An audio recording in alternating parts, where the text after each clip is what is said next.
Hello everyone and welcome to Wings एक उड़ान। कैसे हैं आप सब लोग। दोस्तों, ईरान का एक इंजीनियर जो कश्मीर का सबसे बड़ा इंफ्रास्ट्रक्चर प्रोजेक्ट बना रहा है और लद्दाख का फ्यूचर शेप कर रहा है। ये बात मैं किसी मूवी से या फिर किसी डॉक्यूमेंट्री से लेके नहीं बोल रही हूँ। बेसिकली मैं बात कर रही हूँ यूसुफ रहमाबादी की, जो ईरान से हैं और वर्क कर रहे हैं as a authority engineer for the Zojila tunnel project.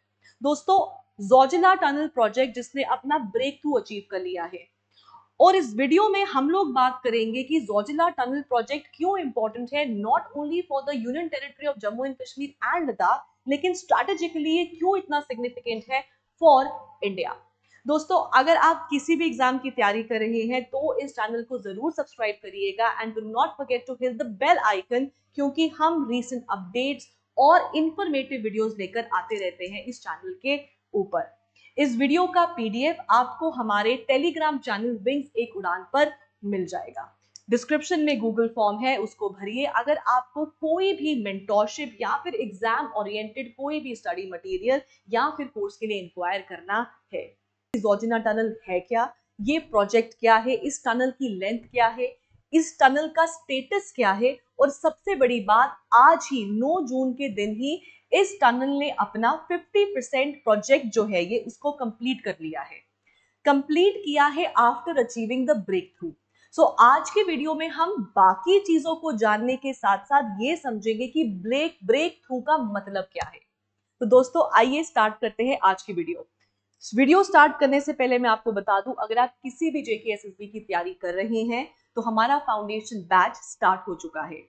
Description में गूगल फॉर्म है, आप गूगल फॉर्म को भर सकते हैं, हमारे नंबर्स पे कॉल करके इंक्वायर कर सकते हैं, और अगर कोई भी प्रॉब्लम है related your preparation, related mentorship, आप उसके लिए भी हमको अप्रोच कर सकते हैं। तो शुरू करें आज की वीडियो।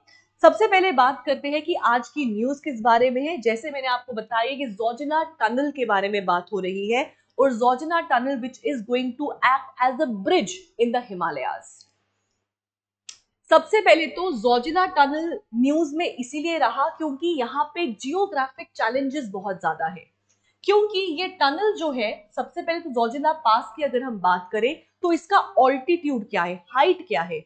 जेकेएसएसबी को बड़ी आदत है विड्थ पूछने की, लेंथ पूछने की, ऑल्टीट्यूड पूछने की। तो याद रखिएगा 11,578 feet above the sea level पे आपका जोजिला पास सिचुएटेड है, और ये पास कनेक्ट करता है Ganderbal which is Kashmir to Dras in Ladakh.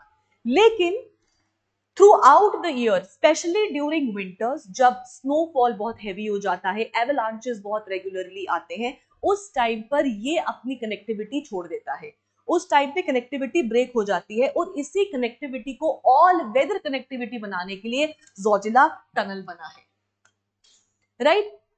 Location मैं आपको बता चुकी हूं, ऑल्टीट्यूड मैं आपको बता चुकी हूं, और रीजन क्या है, it is closed mostly during the winters. Project की बात करें तो प्रोजेक्ट जो मेन टनल है उसका लेंथ क्या रहेगा, तो 14.15 किलोमीटर्स का मेन टनल का लेंथ रहेगा, which is going to make it India's longest road tunnel.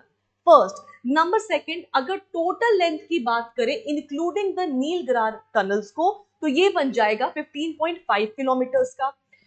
वहीं पे अगर हम बात करें कि इसकी विड्थ कितनी होगी, तो 9.5 मीटर्स की चौड़ाई रहेगी। हाइट की बात करें तो 7.57 मीटर्स की हाइट रहेगी। बाई डायरेक्शनल डिजाइन है, बाई डायरेक्शन मतलब दोनों साइड से ही आना और जाना रहेगा। राइट? और वंस इट इज कंप्लीटेड, एक बारी जब ये प्रोजेक्ट कंप्लीट हो जाता है, the Zojila tunnel is ready, then it is going to be Asia's longest bidirectional road tunnel. हमारे इंडिया का तो लॉन्गेस्ट रोड टनल रहेगा, लेकिन एशिया की बात करें तो ये लॉन्गेस्ट बाई डायरेक्शनल टनल रहेगा। ठीक है? और एस्टिमेटेड कॉस्ट कितनी है इसकी, 6,800 करोड़ की इसकी एस्टिमेटेड कॉस्ट है। अब बात आती है कि टनल हमारे लिए इतना जरूरी क्यों है, इतना पैसा लग रहा है, so what is the requirement. तो सबसे पहले तो ये हमको प्रोवाइड करेगा ईयर राउंड पैसेज, मतलब चाहे वो सिविलियंस हो, चाहे ट्रेड हो, चाहे मिलिट्री पर्सपेक्टिव से हो, ये हमको ऑल वेदर कनेक्टिविटी देगा। ये वाला अगर आप देखेंगे ना, तो बिफोर द जोजिला टनल जैसे अभी है, तो कितना टाइम लगता है? एक 40 किलोमीटर का डिस्टेंस पास करने में 3.5 घंटा लग जाता है। ये पूरा का पूरा डिस्टेंस आपको कवर करना है, राइट?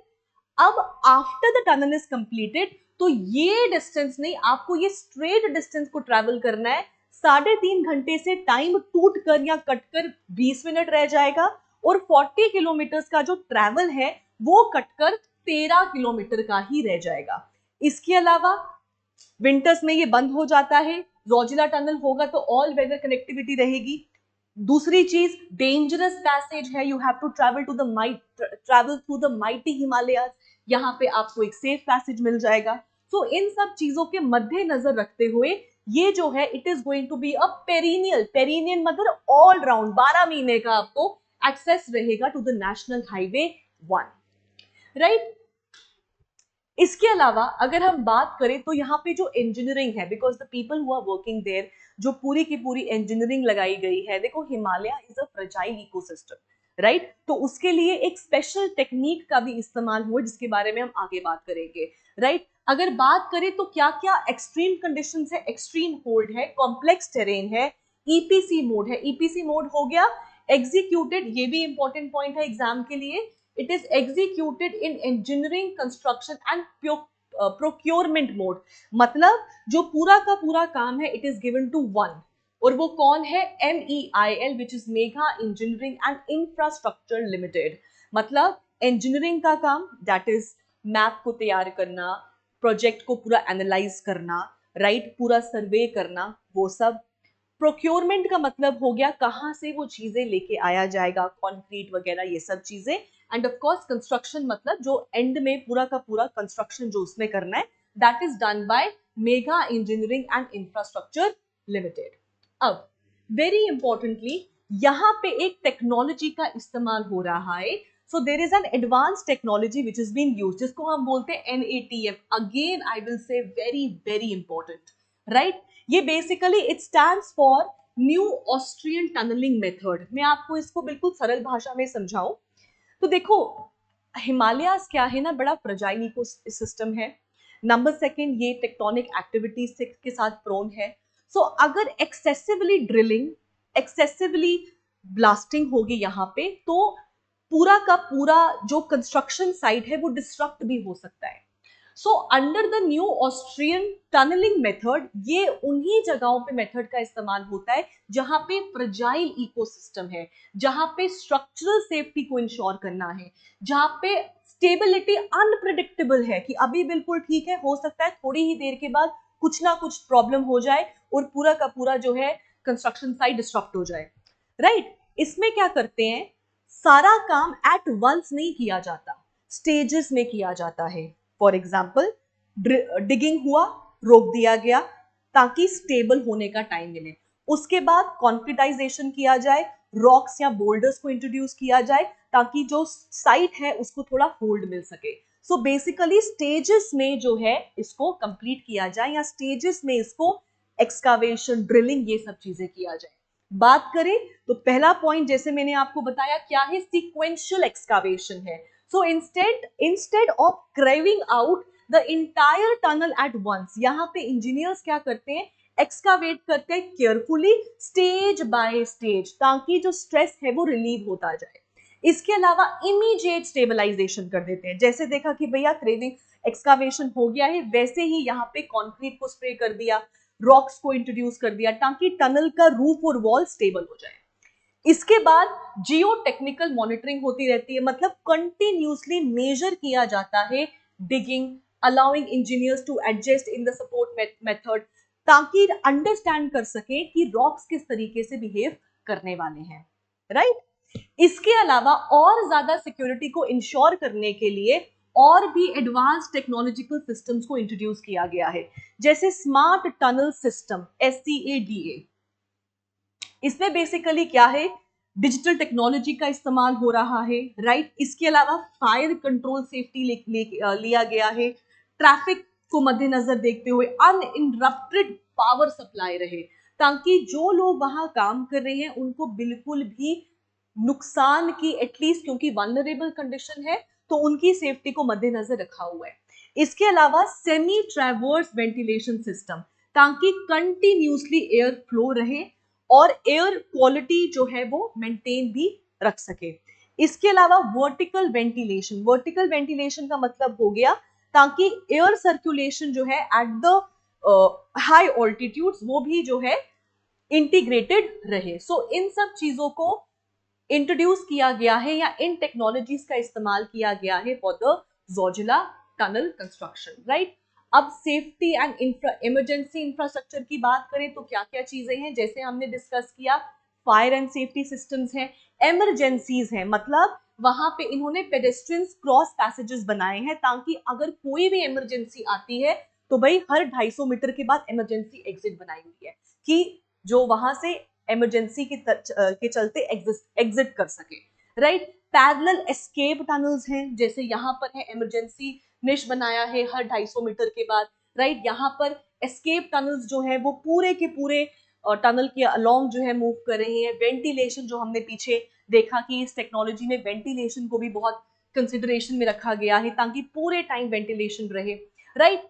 अब इसके अलावा अगर हम जितना भी हमने बात किया है उसमें से हमने ये सब चीजों को डिस्कस किया है। अब हम बात करते हैं, अभी तक आपने शायद देख ली होगी न्यूज कि उमर अब्दुल्ला, नितिन गडकरी एंड हमारे जो लेफ्टिनेंट गवर्नर है उनका जो है बड़ा फोटोज वगैरह वायरल हुई है इस टनल के बाहर।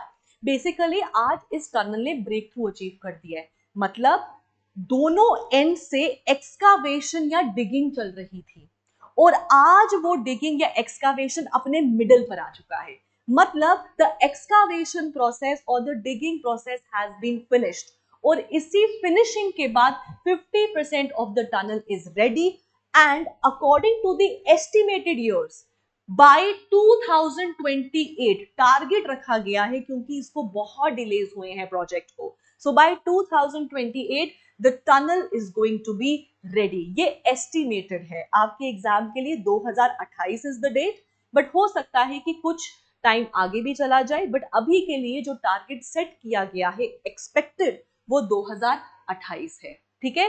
कितने किलोमीटर्स का एक्सकावेशन कंप्लीट हो चुका है, तो 13 किलोमीटर्स का अचीव हो चुका है, मतलब 50% of the tunnel work is done. अब रेस्ट 50% ही बचा है, राइट। और ये क्रिटिकल माइलस्टोन है फॉर द नेशनल हाईवे 1 और ये सीमलेस ऑल वेदर कनेक्टिविटी जो है ये हमको प्रोवाइड करने वाला है। सो गाइज ये था हमारा आज का जोजिला टनल के बारे में मेजर टेकअवेज। अगर कंक्लूजन की बात करें तो ये more than just an infrastructure है, क्योंकि ये इंडिया की कमिटमेंट दिखाता है कि किस तरीके से रिमोट और स्ट्रैटेजिकली इंपॉर्टेंट लोकेशंस को ऑल वेदर कनेक्टिविटी प्रोवाइड की जाएगी, राइट। अब जैसे सिविलियंस को प्रॉब्लम होता है, ट्रेड में प्रॉब्लम आता है, लॉजिस्टिक्स में प्रॉब्लम आता है और सबसे बड़ा स्ट्रैटेजिकली बात करें तो मिलिट्री ट्रूप्स के मूवमेंट में प्रॉब्लम आता है। With the Zojila tunnel in work, जब ये वर्किंग में आ जाएगा तब ये सारी प्रॉब्लम्स को हम एस्केप कर सकते हैं और ये जो है स्ट्रैटेजिक इंपॉर्टेंस भी है, सिविलियंस बेनिफिट भी है एंड ऑफ कोर्स लेगेसी के पॉइंट ऑफ व्यू से बात करें तो दोस्तों ये एशिया का लॉन्गेस्ट बाई डायरेक्शनल टनल बनने वाला है जो अपने आप में ही एक इंजीनियरिंग का एपिटमी है। तो दोस्तों आज थी ये वाली वीडियो और आई होप कि ये वीडियो आपको इंपॉर्टेंट लगी होगी, आपके एग्जाम के पॉइंट ऑफ व्यू से बड़ी इंपॉर्टेंट है। जितने भी इंपॉर्टेंट एस्टिमेट्स थे, जो आंकड़े थे, वो मैंने सब इसमें इंक्लूड किए हैं। इसका पीडीएफ पाने के लिए आपको हमारी एप्लीकेशन पे जाना है और एप्लीकेशन में फ्री पीडीएफ्स में मैं इसको अपलोड कर दूंगी, आप वहां से इसको डाउनलोड करके पढ़ सकते हैं। So thank you and have a nice day, and do not forget to fill the Google form for any query related to the foundation batch or the test series. Feel free to call us. Thank you and have a nice day.